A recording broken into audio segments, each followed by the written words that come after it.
99% of people are not willing to do what it takes to make their dreams come true. The Marines have a saying, everybody wants to go to heaven, but nobody wants to die. The center of bringing any dream into fruition is self-discipline. You know, something as simple as food and eating. It's not about your body as much as it is about your mind. It's getting command of your mind to be able to choose actions that are in your own best interest.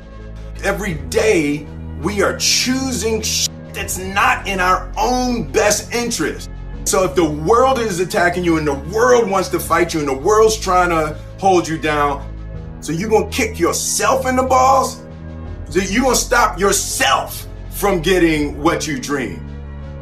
And I think the word discipline has kind of gotten a bad name. We think about it in terms of punishment. I'm not talking about discipline in that way. I'm talking about discipline in the sense that you forego immediate pleasure for the exchange of long-term self-respect. I believe that self-discipline is the definition of self-love.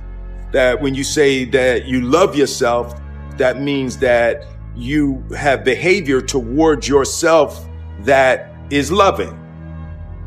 Self-discipline is the center of all material success. You cannot win the war against the world if you can't win the war against your own mind.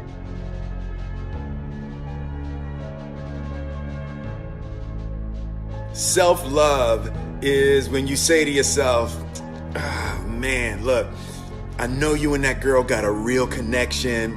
I know y'all vibe, but that's your girl's cousin. So I love you too much to let you do that.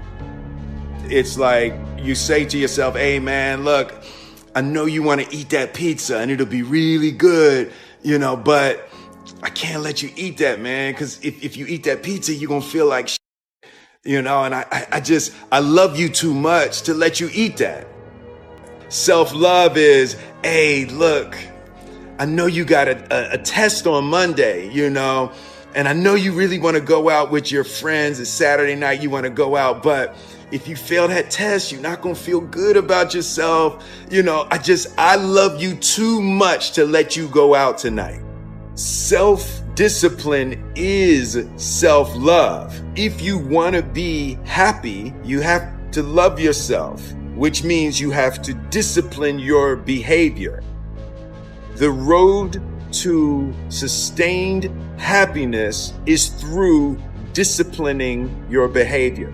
We tend to base our self-esteem on what other people think.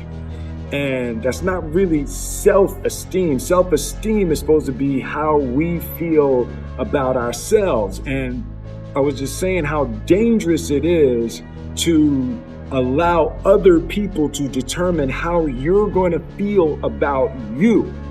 And it's kind of like looking into a broken mirror. You're going to look in a broken mirror and then change your face to try to look good in this defiled, busted, broken mirror.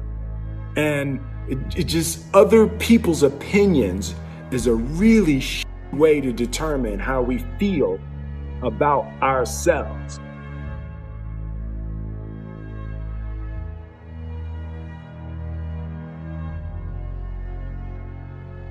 It don't matter whose fault it is that something is broken if it's your responsibility to fix it. For example, it's not somebody's fault if their father was an abusive alcoholic, but it's for damn sure their responsibility to figure out how they're going to deal with those traumas and try to make a life out of it.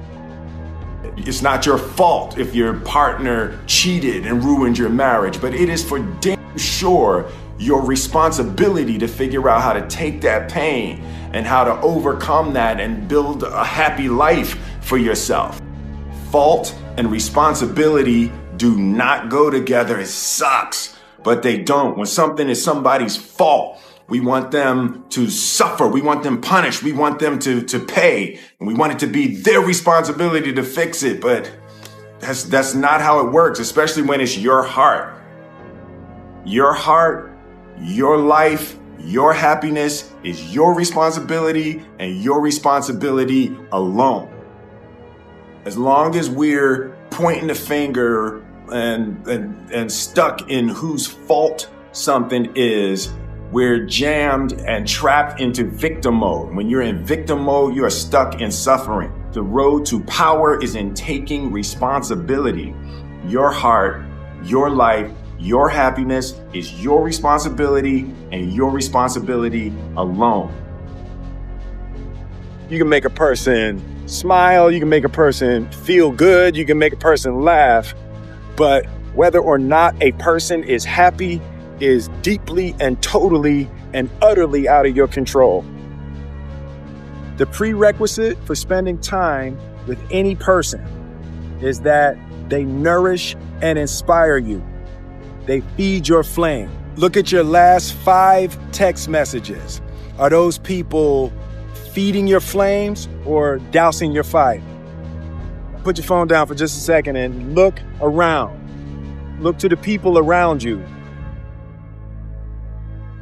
Are those people throwing logs on your fire or are they pissing on it?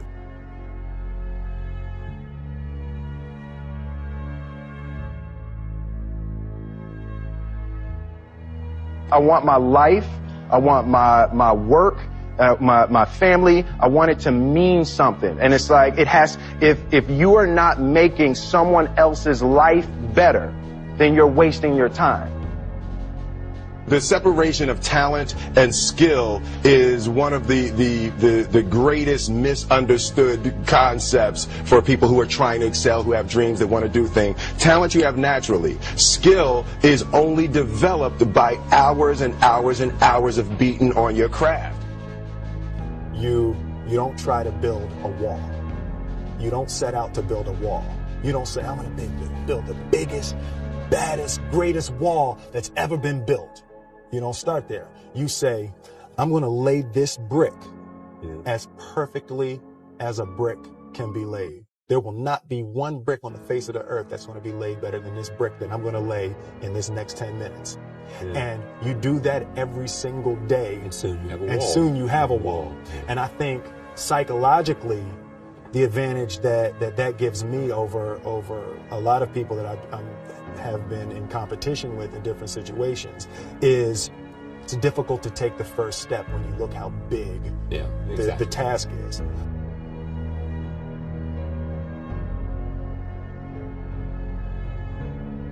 The definition of who I am is very clear to me, and it also redefines who I want to be, in that I know for a fact that I'm stronger than I thought I was. You know, you can't help but ask yourself the question, what would I do if I was in Muhammad Ali's shoes? I'm motivated by fear. I hate being scared to do something. And I think what developed in my early days was the attitude that I started attacking things that I was scared of. Why were you scared in your bed the night before? What do you need that fear for? Just don't go. Why are you scared in your bed 16 hours before you jump? Why are you scared in the car? Why could you not enjoy breakfast? Fear of what? You're nowhere even near the airplane. Everything's up to the stepping out. There's actually no reason to be scared. It only just ruins your day. You don't have to jump. And then in that moment, all of a sudden, where you should be terrified is the most blissful experience of your life. And God placed the best things in life on the other side of terror.